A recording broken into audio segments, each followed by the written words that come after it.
Obrigado. Bom dia! Você está feliz? Então dá um sorriso para quem está do seu lado aí. Diga para ele ou para ela, bom dia.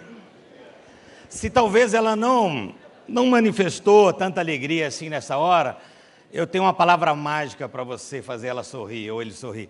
Diga para ele ou para ela assim, é impressão minha ou você está muito mais magro? Olhe para ele, faça essa declaração. Olha a alegria desta pessoa. Pessoal, estou muito feliz de poder estar com vocês. Obrigado pelo convite. Pastor Luiz Wagner, sua família, são queridos demais. Desde quando ele chegou a Curitiba, temos aí um bom relacionamento, caminhando junto no núcleo de pastores. E sou muito grato a Deus pelo convite de poder estar aqui nesta manhã ministrando a vocês. É uma igreja tão relevante nessa cidade de Curitiba, uma igreja que faz um trabalho lindo, maravilhoso. Eu tenho a alegria de ter muitos amigos, né? Irmãos que congregam aqui com vocês, amigos, pessoas que já congregaram conosco, que hoje estão aqui servindo a Alameda, e glória a Jesus por isso, continuam sendo amigos nossos, né? Fui recebido ali na porta por uma ex-ovelha nossa, né? Que hoje é ovelha aqui da casa, pelo carinho que nós temos por eles e o carinho também que eles têm conosco até hoje. Então, assim, somos gratos a Deus pela vida de vocês. E eu vejo aqui até o Fábio Giopo, que é um diácono lá da nossa igreja. Seu sobrinho estava batizando hoje aqui, hein, Fábio? Que benção. Ele e a Larissa são diáconos da nossa casa, são líderes lá no Alcance também. Me acompanha também o Tiago Murilo, que é um dos nossos diáconos da igreja. Me acompanha essa manhã. Eu quero dividir uma palavra com você. Eu perguntei o horário, o pastor falou assim, nós vamos até meio-dia. Falei, então eu vou colocar meu cronômetro aqui, para eu não passar muito, porque eu sei que quando chega meio-dia dá aquela fome. Eu sei, você tem fome. Amém. Todo mundo tem fome, amém, queridos? Mas agora a fome é de Deus, amém? Amém. Nesses dias aqui a fome tem sido por Deus, amém, queridos? Abra sua Bíblia, 1 Crônicas, capítulo 13, a partir do versículo 7, é o texto que eu quero usar para nós ministrarmos essa manhã aqui ao seu coração. E queremos depois ter um tempo onde nós vamos estar orando juntos, pedindo graça, favor de Deus e que o Espírito Santo esteja selando esses 3 dias dessa conferência. 1 Crônicas, capítulo 13, a partir do versículo 7. O texto diz assim, puseram a arca de Deus, eu vou ler na versão, a Nova Almeida atualizada, ok? Puseram a arca de Deus numa carroça nova e levaram à casa de Abinadab. Uzá e Aiô conduziram aquela carroça. Davi e todo Israel se alegravam diante de Deus com todas as suas forças, com cânticos, com harpas, liras, tamborins, símbolos e trombetas. Quando chegaram à eira de Quidom, Uzá estendeu a mão para segurar a arca, porque os bois tropeçaram. Então a ira do Senhor se acendeu contra Uzá e o feriu, por ter estendido a mão para segurar a arca. Ele morreu ali diante de Deus. Pai, nós oramos na autoridade do nome de Jesus, pedimos graça e favor do Senhor, Senhor, no ensino da palavra nesta manhã, que a Tua palavra que é viva e eficaz, possa falar aos nossos corações, aos corações dos Teus filhos e filhas que estão aqui essa manhã, Pai. Deus, que toda honra, toda glória seja dada a Ti, Pai. Deus, que o Senhor cresça e nós possamos diminuir, Senhor, neste lugar. O Teu Espírito Santo tem total liberdade a falar conosco. Abre os nossos ouvidos espirituais para ouvir aquilo que o Senhor quer falar conosco, para ouvir aquilo que o Senhor tem a derramar sobre as nossas vidas, Pai. Em nome de Jesus. Amém. Talvez você pense assim, uau, o pastor já começou falando de morte. Não, calma, fica tranquilo. Mas é o texto que eu quero usar para você, para a gente entender um pouco o que é a reverência ao Espírito Santo, o que é a reverência à casa de Deus, o que é a reverência ao mover de Deus. A Bíblia fala aqui que Uzá estendeu a mão e tocou contra a arca ali. E por ele ter tentado segurar a arca, e olha que a arca estava caindo, ele foi tentar fazer algo bom, não era algo ruim. A Bíblia fala que os bois tropeçaram. Então ele tentando segurar a arca de Deus ali, tentando ajudar, a Bíblia fala que ele morreu ali diante de Deus naquele momento. Eu quero falar para você algo que como pastor, a gente tem se preocupado muito, eu converso muito com a nossa equipe, principalmente. O ano passado fui aos Estados Unidos e visitei algumas igrejas. Eu volto esse ano também, fazer uma caravana com vários pastores. E eu visitei muitas igrejas dos Estados Unidos. Talvez aí umas 12, 13 igrejas naquela caravana. Agora, em abril do ano que vem, nós teremos outras para visitar, aprender, se inspirar. Sempre temos coisas que aprendemos, sempre temos coisas que aprendemos com eles. Ninguém tem tudo, cada um aprende um pouco com o outro. Mas uma das coisas que nós aprendemos o que fazer e muitas vezes o que não fazer também. Uma das coisas que me preocupou muito na igreja americana, conversando com vários pastores, foi a média de público que as igrejas, que os irmãos vêm para o culto. A média é, das 4 semanas do mês, o crente americano, ele vai apenas uma vez ao culto, durante o mês todo. Essa é a média. Quando eles começaram a nos falar isso, eu pensei, bom, isso deve ser pela região. Fomos para uma outra região. A mesma coisa. Olha, na média aqui dos 4 cultos, apenas um culto. O americano vem congregar. Normalmente é o primeiro culto do domingo, domingo de ceia, e os outros 3, ele assiste pela internet, pelo YouTube, enfim. Ele é um cristão. Ele se diz um cristão. Agora, ele se diz um cristão, mas ele não vai à igreja. Ele não congrega mais. Ele não busca mais, ele não vai na vigília. Ele não vai na conferência. Ele não vai na reunião de oração. Ele não participa mais daquilo que a igreja está produzindo naquele bairro, na ação social, evangelizando, ganhando vidas. E quando a gente foi passando pelos outros lugares, a gente percebeu que a maioria daqueles lugares, a realidade era igual. Então, o que nós percebemos, olhamos ali e vimos assim, como pode isso? Um lugar onde já teve muito avivamento. Somos, resultado do avivamento de muitos missionários que vieram para o Brasil ministrar o Evangelho. E hoje você percebe uma nação que ela vai ao culto domingo, os crentes que vão ao culto domingo, cultuam e vão para suas casas. E não tem uma vida com Deus. E não tem um relacionamento com o Espírito Santo. Não tem uma vida diária de devocional, de oração. E quando a gente voltou dessa viagem, pastor Luiz Wagner, a gente voltou assim muito preocupado com isso. Porque se nós, como igreja brasileira, não cuidarmos, daqui a pouco nós vamos estar também desse mesmo jeito. Passamos por um avivamento, estamos crescendo, a igreja está crescendo, a igreja está batizando as pessoas, a igreja está buscando, mas se nós não cuidarmos, nós podemos cair nisso também. Agora, como eles entraram nisso? Como isso aconteceu? Não só isso, outras coisas, secular dentro da igreja, e eu não quero entrar nesse assunto aqui, mas isso nos deixou muito triste. Então, como eu disse, uma viagem dessa você aprende o que fazer e também o que não fazer em alguns lugares. Eu olho para esse texto aqui e eu vejo que é muito semelhante ao que talvez você pense assim, como esses crentes conseguem ir uma vez só ao mês ao culto? Como que alguém, um crente, cristão, nascido de novo, consegue uma vez só ao mês à igreja?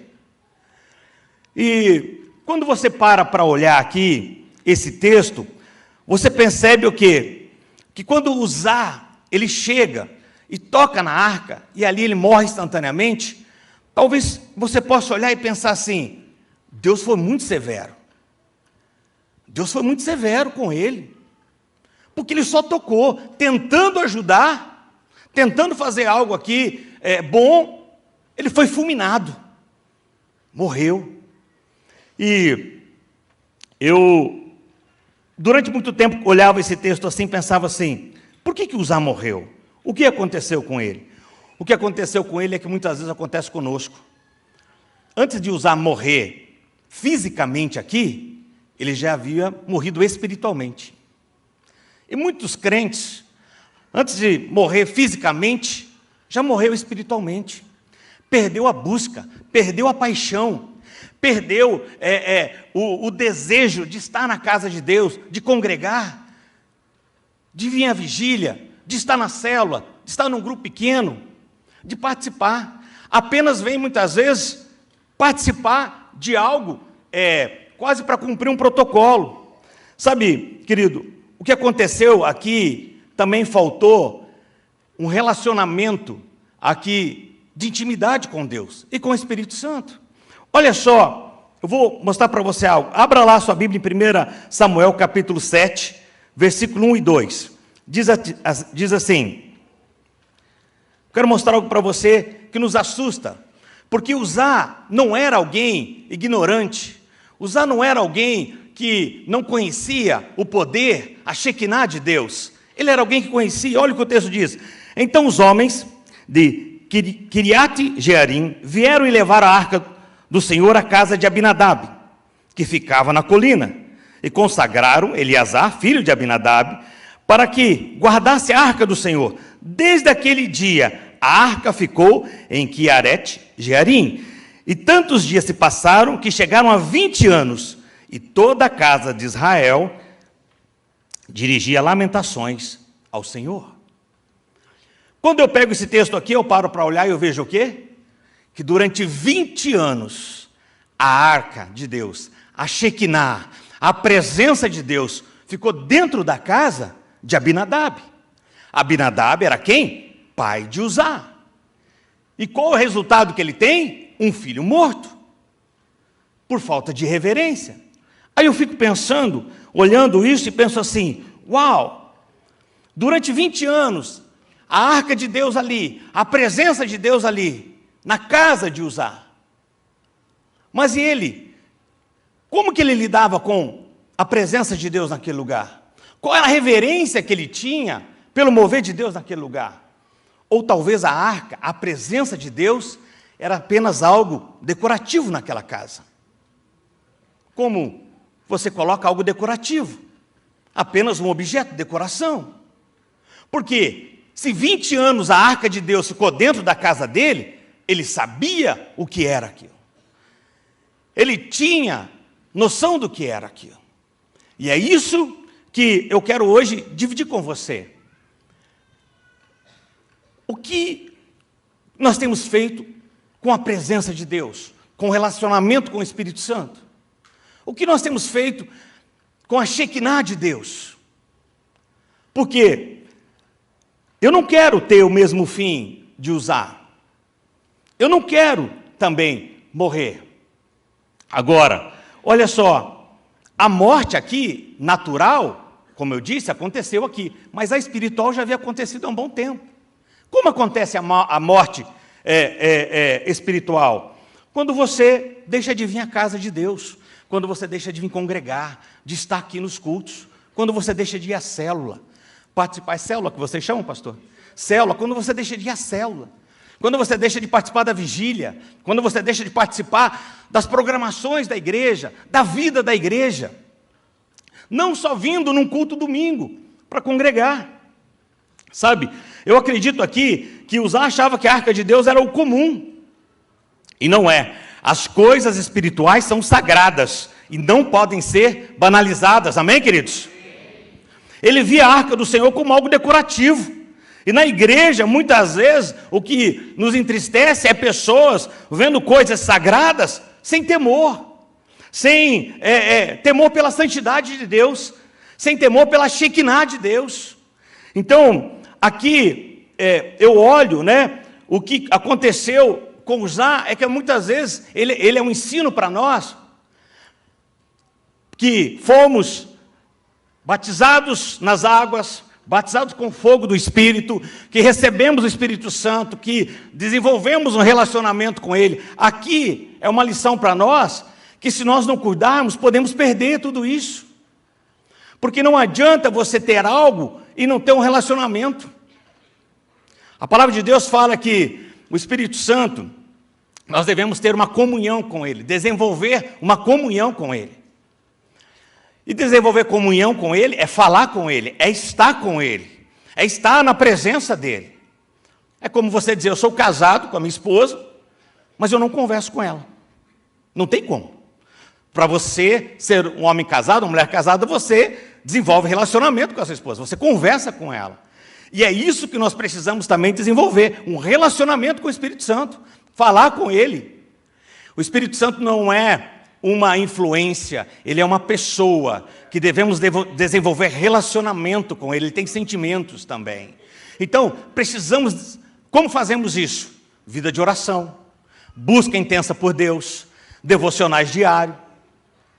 Foi perguntado recentemente numa pesquisa, irmãos, quantos por cento, nós fizemos uma pesquisa pelo nosso site lá, o orvalho.com, o número de pessoas que já leram a Bíblia, de cristãos que já leram a Bíblia. E o foi baixíssimo. Baixíssimo. Fizemos uma pesquisa também sobre jejum. O número, então, foi mais baixo ainda. E aí nós ficamos olhando e falando, uau!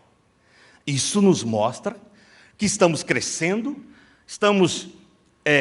o Evangelho está se expandindo. Eu não estou falando de uma igreja local, o Evangelho está se expandindo no país, mas o número de crentes cheios do Espírito Santo, com fogo, está diminuindo. Porque se não lê a Bíblia e não jejua, como que vai buscar o fogo de Deus? Como vai ter o fogo de Deus? Então, aqui eu olho e eu vejo isso aqui como alguém que é convidado para estar na casa de Deus, buscando a Shekinah dele, mas não é reverente àquela presença. Trata a casa de Deus, as coisas de Deus, muitas vezes banalizando aquilo. Então, Uzá, ele tinha consciência, quando ele tocou naquela arca, eu imagino, ele tinha consciência do que era aquilo. Não era algo simples, era a presença de Deus. Então, a perda do zelo, né, pela presença de Deus, é o que nós precisamos cuidar. Então, Uzá foi fulminado porque ele adorou com as mãos e não com o coração. O coração dele estava longe de Deus. E muitos estão assim, muitos de nós estamos assim. Mateus 15, 7, 8 diz, hipócritas, bem profetizou Isaías a vosso respeito, dizendo, este povo honra-me com os lábios, mas o seu coração está longe de mim. Não é isso que Deus quer de nós. Deus quer que você esteja com o teu coração conectado a Ele. Deus quer que você esteja com o teu relacionamento conectado a Ele. Deus quer que o nosso relacionamento com Ele seja diário e não só uma vez por semana, vindo ao culto, não só uma vez ao mês, é todo dia, é toda hora, é todo tempo. A palavra de Deus diz, enchei-vos do Espírito Santo. Ali a palavra está dizendo no verbo contínuo, enchei-vos todo dia, toda hora, todo tempo, não há lugar, não há limites para isso, amém? Precisamos buscar essa presença o tempo todo. Agora, olha o que acontece, querido, aqui nesse contexto. Uma casa que era para trazer vida, porque a arca, a presença de Deus, ficou 20 anos ali, mas trouxe o quê? Morte. Agora, o que acontece após esse episódio? A Bíblia fala aqui que naquele dia Davi ficou desesperado, porque ele está trazendo a arca da aliança, ele quer levar novamente para Jerusalém, estavam lamentando muito tempo por ela fora, e Davi quer trazer ela, e ele fica desesperado quando ele vê Uzá morto. E aí a Bíblia fala o seguinte, naquele dia, Davi teve medo de Deus e disse, como poderei trazer, isso está 1 Crônicas capítulo 13, versículo 12 ao 14, para você que está acompanhando. Naquele dia Davi teve medo de Deus e disse, como poderei trazer a arca de Deus para junto de mim?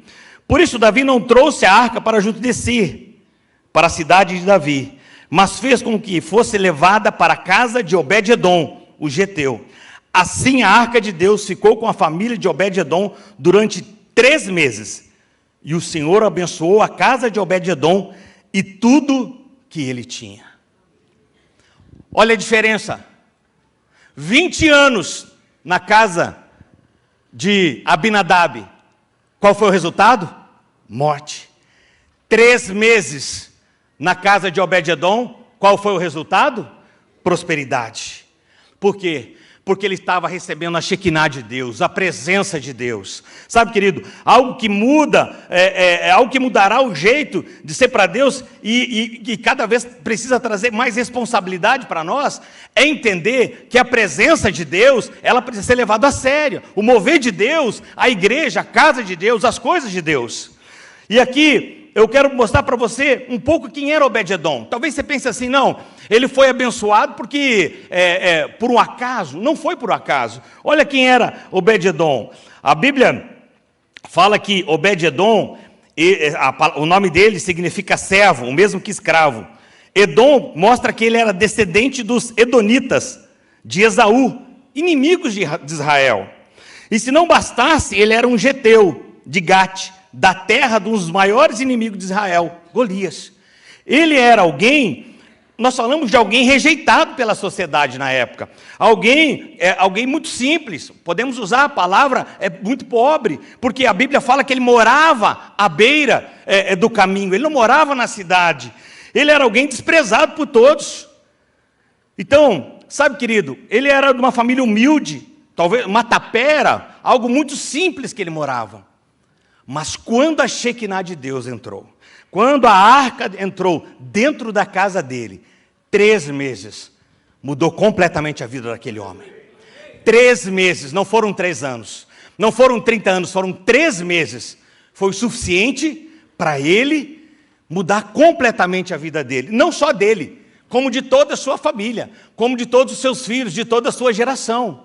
Sabe, deixa eu dizer algo para você que talvez nasceu de novo há poucos dias, os que foram batizados, os que irão ser batizados, você que está conhecendo o Evangelho agora, deixa eu dizer uma coisa para você, não importa de onde você veio ou o que você fez, importa é como você vai viver daqui para frente. Importa é como você vai viver daqui para frente, porque a Bíblia fala que Obed-Edom, ele era alguém que não tinha a bênção sobre a vida dele. Mas quando ele se aproximou da presença, da Shekinah, do mover do Espírito, quando ele começou um relacionamento com Deus, a Bíblia diz que ele começou a prosperar. A palavra de Deus fala que ele começou a prosperar. E ele prosperou muito, não só ele, sua casa e sua família.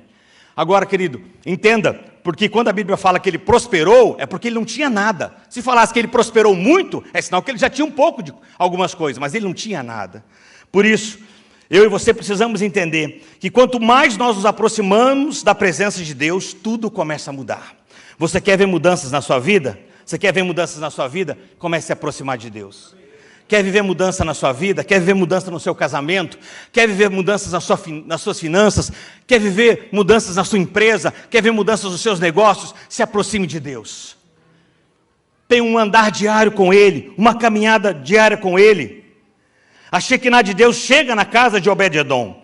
E o tempo que ela ficou ali, a Bíblia fala que abençoou tanto quanto havia nela. E eles também, provavelmente tinham dificuldade em outras áreas.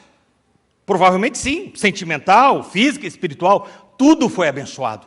Não foi só uma área. Porque se fosse, olha, diz que Obed-Edom enriqueceu. Não foi.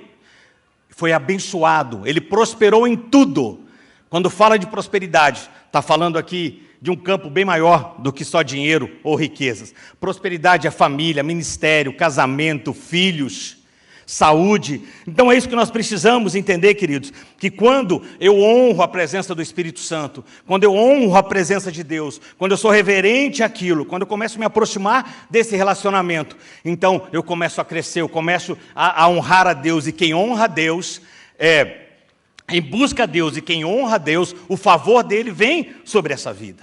Agora, se eu desprezo Deus, se eu apenas quero ser aquela pessoa que eu vou uma vez ao culto domingo, eu chego lá, eu já chego 10 minutos depois que já começou o louvor, e quero sair 5 minutos antes que acabe, o pastor pede para eu terminar, e eu vou para a minha casa, isso não faz você um cristão, isso não faz de você um crente. Você pode até estar na igreja, mas isso não faz de você um cristão. Um cristão, ele precisa nascer de novo. E nascer de novo exige o quê? Renúncias. E essas renúncias são a dizer agora que a minha prioridade é minha vida com Deus. E conforme eu me aproximo de Deus, conforme eu aproximo o meu relacionamento com Deus, tudo ao meu redor vai mudando. Muitos querem servir a Deus, mas não permite que nada mude na sua agenda. É impossível servirmos a Deus, é impossível termos um relacionamento com Deus, um relacionamento com o Espírito Santo e nada mudar na nossa agenda. É impossível. Alguma coisa você vai ter que abrir mão. Alguma coisa você vai ter que fazer. Alguma coisa você vai ter que mudar dentro da sua agenda. Talvez é o futebol, talvez são alguns amigos, talvez é alguns passeios, talvez é a pescaria, talvez é aqueles passeios, talvez são as viagens. Alguma coisa precisa mudar. Ou até, com relação ao trabalho, vou diminuir um pouco a carga de trabalho. Alguma coisa nós precisamos fazer. Se nós queremos ter um relacionamento com o Espírito Santo, precisamos dar prioridade a Ele. E o melhor investimento que você pode fazer é na casa de Deus. O pastor falou aqui, né, dos números, 115% a mais, glória a Jesus por isso, novos desafios. O maior investimento que você pode fazer não é só da sua vida, também inclui aqui o financeiro. Mas deixa eu dizer uma coisa para você aqui, que a bênção na vida de Obed-Edom não parou ali. Para você, pai e mãe que está aqui, entender algo que eu quero dizer para você, que é algo muito sério. Algumas vezes eu olho para alguns pais, eu converso isso na nossa igreja, e eu digo para eles assim, olha, nós trabalhamos com célula, discipulado, mas o maior discipulador do seu filho é você, pai. Amém, queridos? Nós, pais, somos os maiores discipuladores dos nossos filhos. Eu tenho meu filho, está no ministério junto comigo, mas ele tem um discipulador sobre ele. Mas o maior discipulador dele sou eu, pai. A maior responsabilidade é minha. Fico muito feliz quando a gente vê jovens, né? Eu perguntei sobre o batismo ali dos mais novos, o pastor estava me dizendo, né? Os pais com testemunho cristão, glória a Jesus por isso. Isso é ensino. E olha o que aconteceu aqui com Obed-Edom. Quando a arca de Deus, quando a presença de Deus foi para a casa dele, não mudou só a vida dele, mudou toda a sua geração, mudou tudo o que possuía. A Bíblia fala que ele se tornou um porteiro na casa de Deus. Eu vou ler lá, 1 Crônicas 15, 17, diz assim: assim os levitas designaram Enã, filho de Joel, e um dos irmãos dele, Asaf, filho de Beraquias, e dos filhos de Merari, irmãos dele, e Etã, filho de Cusaías. Gente, os nomes aqui, bom para dar para filho, né? E com eles seus irmãos da segunda ordem, Zacarias, Benê, Zaziel, Semiaramonte, Jeiel, Uni, Eliabe, Benaia, Mazeias, Matias, Elifeu e Miquneias. E os porteiros, Obed-Edom e Jeiel. Ele se tornou porteiro da casa de Deus. Isso era uma grande honra para ele. Sabe por quê? Ele não podia participar disso. Porque ele não era da linhagem. Ele não fazia parte daquela turma. Mas quando, sabe, querido, deixa eu dizer uma coisa para você, talvez que chegou agora, que está conhecendo Cristo agora, não importa como você viveu o seu passado, importa como você vai ver seu presente agora. Importa como você vai ver seu futuro daqui para frente. Importa é o seu relacionamento daqui para frente com Deus. É claro que talvez, devido a erros do passado, consequências virão, mas importa é que Deus vai estar com você todos os dias. Agora, olha o que acontece aqui com ele. Não é só isso, ele era um Zé Ninguém. Como um dia eu fui também, um Zé Ninguém. Não nasci num lar cristão. Converti com 18 para 19 anos, eu e minha esposa, recém-casados. Sou casado há 25 anos, com a minha esposa Adriana, temos 3 filhos, Murilo, 24, Danilo tem 19 e Davi, que tem 14. E quando nós casamos, ainda bem jovens ali, muitos problemas no relacionamento, muitos problemas ali já no início do casamento, recém-casado, recém-brigado. Foi nesse tempo que a gente foi buscar ajuda numa igreja, buscamos ajuda com um casal, diáconos de uma igreja, do Evangelho Quadrangular, e ali que eles começaram a nos abençoar, começaram a cuidar de nós, começaram a mostrar a palavra de Deus, e nós começamos a aprender um pouco mais sobre Cristo, e ali começou a nossa caminhada cristã. Mas eu olhava para a minha vida e falava, quem sou eu? Quem sou eu? Um Zé Ninguém. Morava num dos bairros mais pobres aqui da cidade de Curitiba. Uma família simples, humilde. Quem sou eu? E eu lembro que naquele dia, naquela primeira conversa que eu tive ali com aquele irmão, ele falou assim, eu vou orar por você. E quando ele começou a orar por mim, ele começou a me dizer muitas coisas sobre, primeiro, o meu passado. Mas eu pensei, bom, o meu passado ele deve saber de alguma forma, alguém deve ter contado para ele. Mas ele começou a falar coisas do meu presente, segredos do meu coração, coisas que só eu sabia. Eu falei, uau, tem algo diferente. Mas aquele dia aquele homem começou a falar do meu futuro. Ele começou a dizer assim, olha, quando eu olho para você, eu vejo você um grande homem de Deus. E eu pensava comigo, como isso? Eu, um homem de Deus, eu vim aqui porque eu estou brigado com a minha esposa. Eu vim aqui porque eu estou separando dela. Não, eu vejo você um grande empresário, homem muito próspero. Olhava assim, eu, um homem próspero, só tenho um carro. Está com as parcelas atrasadas e com busca e apreensão. Como que eu vou ser um homem próspero? Eu olho para você, eu vejo você um grande homem de Deus. Homem de Deus? Eu sou o maior dos pecadores que existe na face da terra. Olha o que eu fiz, olha o meu passado. Então, enquanto ele falava aquilo que Deus ia fazer na nossa vida, eu ficava pensando no momento que eu estava vivendo. Como era a minha vida para aquele momento? Então, deixa eu dizer algo para você. Talvez você olhe e pense assim, para mim não tem mais jeito. Deixa eu dizer uma coisa para você, tem sim. Tem sim. Nós temos um Deus que tem graça, favor e misericórdia sobre as nossas vidas. E o tempo todo Ele está estendendo a mão para você. Sabe, querido, eu não acho que Deus aqui não deu oportunidade para usar se arrepender. Com certeza deu para ele se arrepender. Deus nunca vem com o juízo dele sem antes estender a mão de misericórdia. Sempre o Senhor, antes de vir com a misericórdia, com o juízo dele, Ele estende a mão de misericórdia. A Bíblia não mostra isso. Não tem aqui no texto, mas eu tenho clareza. Porque Ele é um Deus de paz, um Deus de amor. Agora, o que faltou aqui na casa de Uzá? Faltou reverência. Na casa de Abinadab, faltou reverência. Na casa de Obed-edom, não. Aqui não faltou referência. Aqui reverência. Aqui tinha muita reverência. Aqui tinha muita busca. Aqui tinha muita presença. Sabe, querido, não só isso. A Bíblia fala que os filhos de Obed-edom, eles se tornaram, ali também porteiros, da casa de Deus. Os filhos de Obed-edom seguiram a mesma bênção que estava sobre a vida dos seus pais. Alguém que era rejeitado pela sociedade, estava à beira do caminho, mas quando a presença, quando a Shekinah de Deus entrou dentro da casa dele, tudo mudou.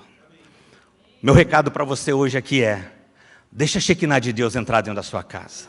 Deixa a presença de Deus entrar dentro da sua casa. Faça da sua casa um lugar de adoração. Faça da sua casa um altar para adoração. Ao invés de você ficar ouvindo músicas que vão poluir a sua alma, coloque louvor, coloque adoração. Ao invés de você ficar ouvindo, assistindo coisas que vão poluir a sua alma, a sua mente, comece a ver coisas positivas, põe uma palavra, assista o culto de novo, busque lá no site da igreja, aqui, uma palavra da igreja do pastor, para você ouvir. Se alimente com isso, está no dia a dia, no seu trabalho, está difícil, coloque um louvor, uma adoração, mas não fique vendo aquilo que vai trazer talvez morte para você, para a sua alma, porque ninguém morre da noite para o dia. Uzá aqui, ele não morreu nesse dia só, ele já vinha morrendo. Um crente, um cristão não morre da noite para o dia, ele vem morrendo, ele vai morrendo. O homem não cai da noite para o dia, o homem vai caindo. Quando nós abrimos concessão, quando a gente olha, não, isso não tem nada a ver, não, isso não dá nada, não, isso é muita religiosidade, não, não é bem assim, e vamos abrindo pequenas concessões, e essas concessões depois custam caro para nós. Então, irmãos, para eu caminhar aqui, para a gente concluir, para a gente ter esse tempo de oração juntos, como está a Shekinah de Deus na sua casa? Como que está a presença de Deus na sua casa? Talvez você precise voltar com aquele devocional diário, com seus filhos. Eu tenho meu filho, o Davizinho, hoje ele está com 14 anos, nós temos isso como hábito em casa, fazer devocional. Mas eu lembro que, derramei aqui, perdão. Eu lembro que um dia, ele tinha talvez assim uns 6 ou 7 anos, ele estava na aula dele, e quando a gente foi buscar ele na escola, ele estudava naquela época, agora ele está no colégio da Polícia Militar, naquela época ele estudava num colégio católico, próximo à nossa casa. E quando acabou a aula, a professora chamou a gente assim, a gente foi buscar ele, ela, eu queria falar com vocês. Aí ela falou assim, eu falei, o que foi? Ela falou, olha, eu queria falar uma coisa com vocês, porque hoje, na aula, aqui, antes de nós iniciarmos a aula, nós fomos fazer uma oração, né? Era o colégio católico, mas eles têm essa dinâmica de fazer uma oração antes de começar as aulas. E quando eu falei que nós iríamos fazer uma oração, o Davi falou, eu não vou orar. E aí, quando ele falou, eu não vou orar, ela ficou surpresa, porque ela sabe que os pais são pastores. Sabe que eu e a Adri éramos pastores? Então, ela ficou assustada, né? E ela veio nos contar isso. Porque ele falou assim, eu não vou orar não, professora, eu não preciso orar. Aí ela perguntou, mas por que você não vai orar, Davi? Ele falou, porque hoje eu já fiz meu devocional. Eu já estou com o meu devocional em dia.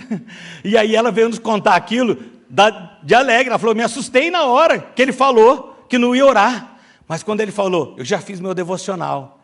Sabe por quê? Porque é um hábito da nossa casa. É um hábito que nós temos. A minha esposa acorda às 5h50 da manhã, todo dia para ler a Bíblia, fazer o devocional dela, tomar o café dela, tem todo lá o hábito que ela faz. Eu tenho o meu hábito da oração, da leitura da palavra, do devocional. Precisamos. Eu sei, talvez não é fácil, uma agenda corrida como você tem. Acorda cedo, leva filho, trabalho, empresa, negócios, reuniões. Ok, ajusta a sua agenda. Deixa eu dizer uma coisa para você. Começa com 5 minutos por dia. Está difícil? Começa com 5 minutos. Só 5, não precisa mais que isso. Mas só você e Deus. Desliga o celular, dobra seu joelho, leitura da palavra, 5 minutos. Faça isso durante uma semana, 15 dias, um mês. Você vai ver que com o tempo, você vai aumentar para 10, você vai aumentar para 15, vai aumentar para 20, vai aumentar para meia hora. Porque falar para você hoje, talvez que não, para quem, né? Perdão, não estou aqui trazendo peso para ninguém, mas falar para alguém, orar 1 hora, sendo que a pessoa não tem uma disciplina, não é fácil. Mas com o tempo, o devocional, 5 minutos de oração, depois você vai para 10, você vai aumentando. Da mesma forma é o jejum, da mesma forma é a busca por Deus, da mesma forma é a oração. Talvez você comece a orar, em 3 minutos você já orou por tudo que você tinha que orar. O início é assim, mas quando você começa esse relacionamento com o Espírito Santo, ele vai colocando palavras no seu coração, ele vai colocando palavras na sua boca, e você começa a ser um intercessor, e você começa a orar, e aí você já lembra de uma situação, e ele te lembra de outra, e ele te lembra de outra, e você começa a ser um intercessor, e a sua oração começa a crescer, o ambiente começa a mudar, e com o passar do tempo, quando você olha, você fala, uau, quem sou eu orando todo esse tempo? Eu sou um filho de Deus. Você vai dizer nesse dia, que amo meu Pai, e amo a presença dEle, e amo a Shekinah dEle. Amém, queridos? Para a gente concluir essa manhã aqui, e a gente ter esse tempo de oração, volte ao início de tudo. Eu lembro quando eu me converti, a gente é bem doido quando a gente converte. O novo convertido, ele é bem maluco, né, pastor? E daí, quando vai passando o tempo, a gente vai ficando muito crente, vai ficando muito evangélico, e aí algumas coisas a gente já não faz mais. Quer evangelizar. Quando eu me converti, eu queria evangelizar todo mundo quer falar, não tinha medo. Agora, às vezes, tem um pouco de restrição. Mas será que essa pessoa vai gostar? Será que eu posso falar com ele? Será que ele vai gostar da abordagem? Sabe, queridos, o início do nosso relacionamento com Jesus, nós éramos muito mais apaixonados. Mas com o passar do tempo, a gente vai se acostumando, porque tudo está muito bom. A igreja linda, maravilhosa, os pastores, liderança maravilhosa. Vocês estão num lugar abençoadíssimo dessa cidade. Curitiba é uma cidade maravilhosa. Então, está tudo vai ficando confortável. Mas com o passar do tempo, a gente deixa coisas que nós fazíamos lá no começo da nossa caminhada. A busca, a oração. Pela Shekinah, pela presença de Deus. Uma das coisas que eu concluo com isso, que esses dias me deixou muito chateado, pastor Luiz. Eu estava na igreja e um pai veio falar comigo e disse assim, pastor, eu queria falar uma coisa com você. Poxa, igreja aí tem que mudar algumas coisas aí. Achei muito chato, tive que vir buscar meu filho, ele é um adolescente, o filho dele, 3 horas da manhã aqui. Daí eu falei, você está bravo? Era uma vigília, a vigília nossa é da meia-noite, às 2 da manhã, e estendeu um pouco mais a vigília. Uma vigília só de jovens e adolescentes. Estendeu um pouco mais aquele dia. E aí o filho falou, pai, vem me buscar mais tarde. E ele foi buscar 3 da manhã o filho na igreja, depois de uma vigília. E o pai veio falar comigo que, bravo, porque foi buscar o filho 3 horas da manhã na igreja, na vigília. Eu falei assim, olha, eu se eu fosse você, agradeceria a Deus por você poder vir buscar o seu filho 3 horas da manhã na igreja. Porque se você vier buscar ele na igreja, você nunca vai buscar na porta de um presídio, na cadeia, num necrotério. Nunca você vai buscar. Sabe, querido, e eu concluo com isso, nós podemos colocar fogo nos nossos filhos, na nossa geração. É nós, pais, que temos que fazer isso. Colocar fogo nos nossos filhos, derramar óleo sobre a cabeça deles. Mas, essa manhã, eu quero orar com você também. Talvez, quero convidar você a ficar em pé, por gentileza. Talvez com o tempo, você também foi deixando a Shekinah de Deus de lado. Você foi deixando um pouco a presença de Deus de lado. E talvez, pela correria, pelo trabalho, pelo dia a dia, talvez por muitas coisas que você tem feito, você deixou a presença, feito até na igreja.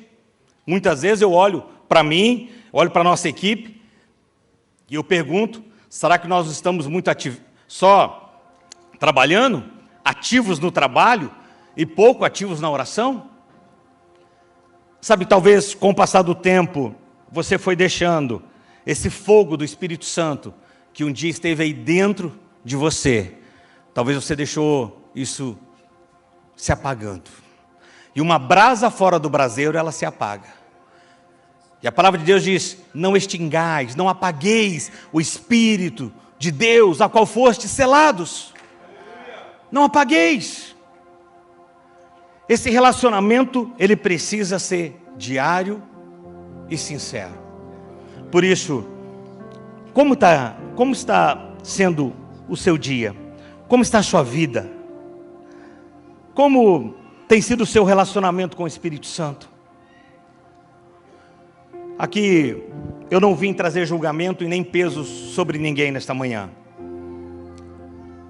Não vim aqui dizer nada de ninguém. Eu vim dizer para você, que está aqui, a começar por mim, que o que Deus quer de mim e de você é um relacionamento íntimo e sincero, de oração, de busca pela Shekinah de Deus, de busca pela presença dEle.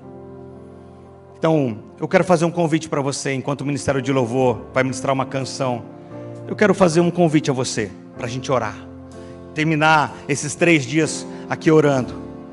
Talvez você que sente, pastor, eu sinto que eu preciso, que aquele fogo, que aquele fervor do Espírito Santo, ele possa voltar sobre a minha vida. Eu quero ter isso de novo sobre a minha vida. Eu quero convidar você, sai do seu lugar e vem à frente, nós vamos orar por você. Nós vamos ministrar sobre a sua vida. Você que deseja mais do fogo de Deus, você que deseja mais da Shekinah de Deus sobre a sua vida, você que deseja mais da presença dEle sobre a sua vida, você que diz assim, eu preciso que esse fogo, que esse fervor volte de novo. Talvez você já foi muito usado pelo Senhor, mas você se sente hoje travado, parado. E hoje você diz, eu quero voltar, voltar como aquele homem cheio do Espírito, aquela mulher de oração cheia do Espírito Santo, aquela mulher que dobrava os joelhos para orar e orava horas, e hoje eu não consigo minutos. É para você que eu estou falando, para você, meu irmão, que está aqui essa manhã, ou você que está acompanhando online também, aonde você estiver, que você possa dobrar o seu joelho e orar a Deus, e dizer, Espírito Santo de Deus, vem sobre minha vida, vem sobre a minha vida. Eu vou pedir aos pastores, estar orando com os irmãos que estão aqui, enquanto o Ministério de Louvor vai ministrar uma canção. E se você sentir que você precisa vir, você pode vir ainda. Coloca a mão no seu coração neste momento. Eu quero orar por você. Quero orar para que esse fogo, que esse novo de Deus também venha sobre a sua vida.